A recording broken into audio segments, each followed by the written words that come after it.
Bago tayo magpatuloy sa video ko ngayon ay shoutout muna sa dalawa nating kababayan. Unahin ko to si Dinjan Vlogs. Shoutout kabayan, nag-aantay lang po ako sa approval kay KLT22 Passer. Pa-shoutout po. Ako sa next video mo, palagi akong nakasubaybay sa vlog mo. Salamat po. Pangalawa ay si On The Go. Hi Kuya Pinong, pa-shoutout po sa next vlog po nila. Salamat. Salamat din kabayan. Ang video ko ngayon ay tungkol doon sa mga namumulot ng mga gamit. Karamihan kasi dito sa South Korea, sa mga tapat ng mga apartment o kaya mga tirahan nila, yung mga may-ari ng bahay ay may nilalagay ng mga gamit sa harap ng bahay nila. At ito nga yung ginagawang content ng ibang vlogger dito sa South Korea, yung namumulot ng mga basura, ng mga gamit, at kinukuha nila.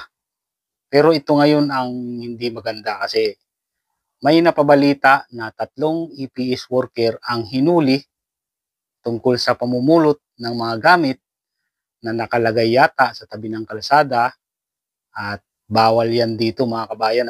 Pero doon sa mga nakaraan, yung mga Pinoy na kasama ko dito dati, may mga pinulot din silang mga lamesa sa mga tabi ng daan, yung mga tinapon, lamesa, minsan may cabinet, at wala namang nangyari, hindi naman sila sinita. Siguro nakadepende lang din siguro doon sa may-ari kung pababayaan na lang o sisitahin kayo. Ang masama nun kasi nito, yung 3 EPS worker daw ay parang inireport sa pulis at hinuli. Ewan ko kung anong nangyari. At nakita kong nag-post yung isang nagtatrabaho dito sa migrant. Ito ay matagal na dito sa South Korea, at yung mga pinopost nito ay totoo talaga. At makapagkatiwalaan yung mga post nito.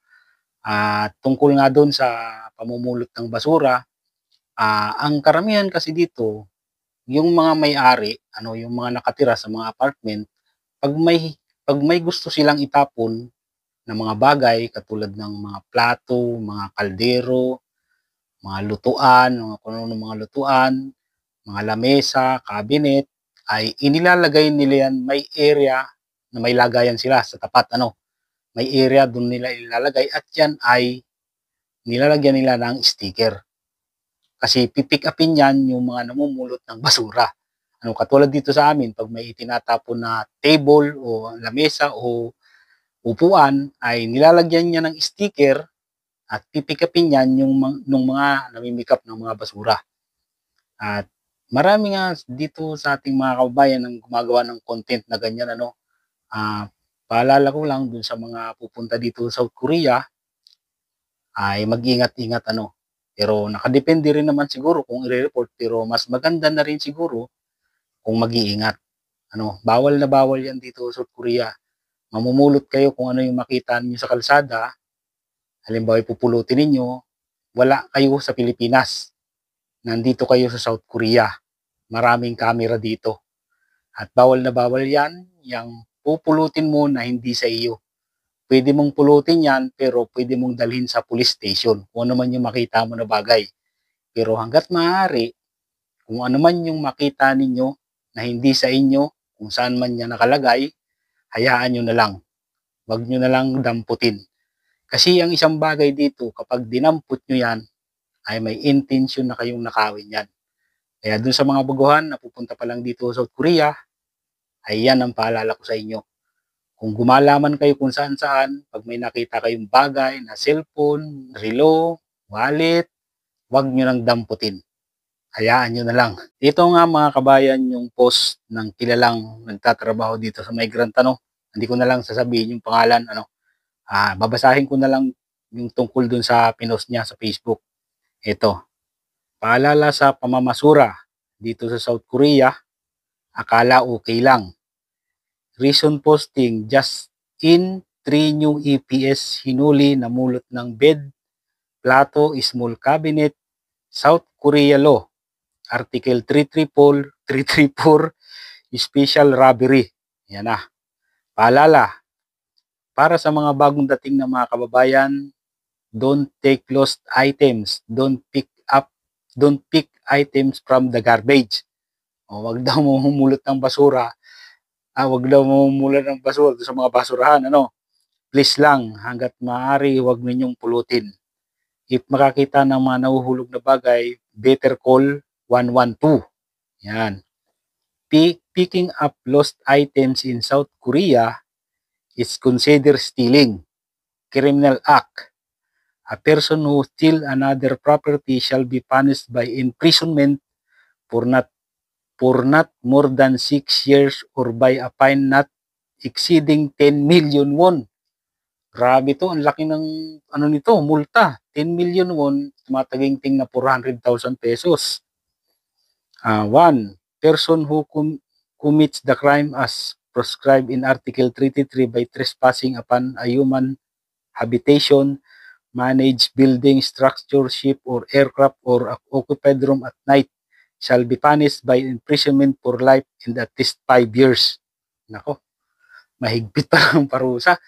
Kaya paalala, nakita nyo naman, hanggat maaari, ay kung ano man yung makita nyo na bagay, ay huwag nyo nang pupulutin. Huwag na kayong maingganyo dun sa mga vlogger dito, na mabuti sana kung kumbaga kung nagtatrabaho ka sa basurahan talaga, kasi meron naman talaga ditong company na ay basurahan.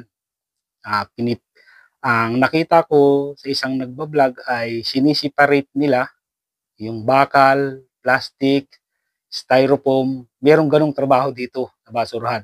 Pero yung mismong sa tabi ng kalsada, lalo't lalo na yung may mga sticker, ay wag na wag ninyong kukuhain yan.